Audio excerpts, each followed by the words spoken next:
Bonjour, je m'appelle Nathan, je suis instructeur de self-défense. Aujourd'hui, je suis avec Amélia et je vais vous expliquer comment vous en sortir si quelqu'un vous saisit le poignet ou vous tire les cheveux.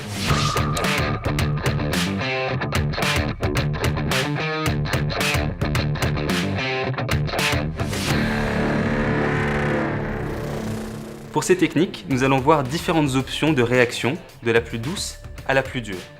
Gardez à l'esprit que la dernière des choses que l'on souhaite, c'est d'en venir aux mains. Tout simplement parce que les conséquences, qu'elles soient juridiques, financières, émotionnelles, physiques, sont terribles.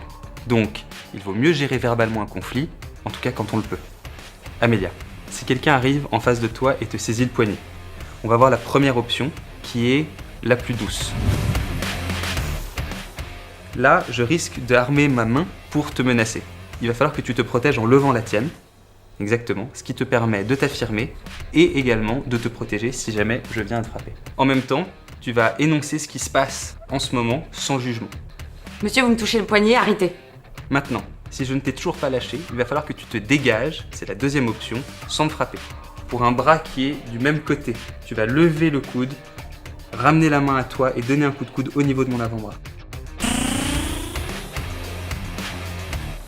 Troisième option, si jamais tu sens que la saisie est tellement forte que tu ne peux absolument rien faire, il va falloir que tu frappes. Et là, comprends que tout ton corps est libre, sauf ton avant-bras.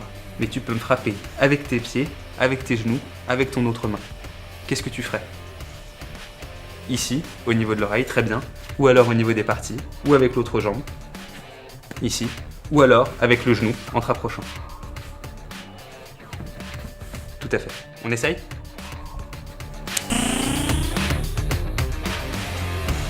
Sans regarder. Avec l'autre jambe. Deuxième saisie. Amélia, si quelqu'un te saisit le poignet avec le bras opposé, tu vas lever ton autre main en protection au cas où je te frappe avec mon autre main. Donc tu vas lever la tienne, me montrer la paume, et si tu veux réagir verbalement sans rien faire d'autre, tu vas décrire la scène et me demander d'arrêter. Si jamais ça ne marche pas et que je ne te lâche pas, l'option pour se dégager sans frapper est la suivante. Tu vas fermer ton poing. Tu vas racler mon avant-bras avec tes phalanges et ramener ton poing vers ton sternum. Et pour t'aider, tu peux également faire une rotation avec tout ton corps.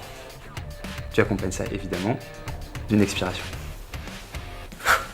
Et tu continues à me regarder. Troisième option, tirage de cheveux. Amélia, si quelqu'un vient en face de toi et te saisit les cheveux, le meilleur moyen de réagir très rapidement va être de mettre une des paumes de ta main sur le dos de la mienne, l'autre paume sur le dos de la tienne, et là tu vas claquer très fort en un coup. Voilà.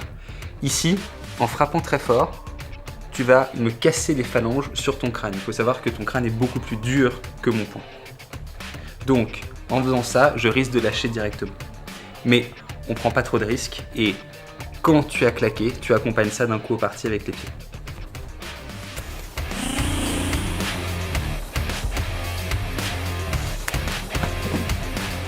Pour ce genre de technique, c'est difficile d'établir une stratégie verbale, puisque ça va très vite. Si jamais je te tire les cheveux, il va falloir que tu fasses sortir la voix en criant non, et ton dégagement aura plus d'impact. Si tu veux, on essaye, tu fais la même chose, mais en même temps tu cries non.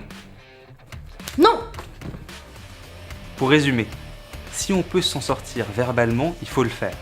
Si jamais c'est pas possible, on essaie de se dégager sans frapper. Et en dernier recours, on peut frapper et s'en aller le plus vite possible. J'espère que ces conseils vous ont plu et je vous dis à bientôt sur la chaîne YouTube du L.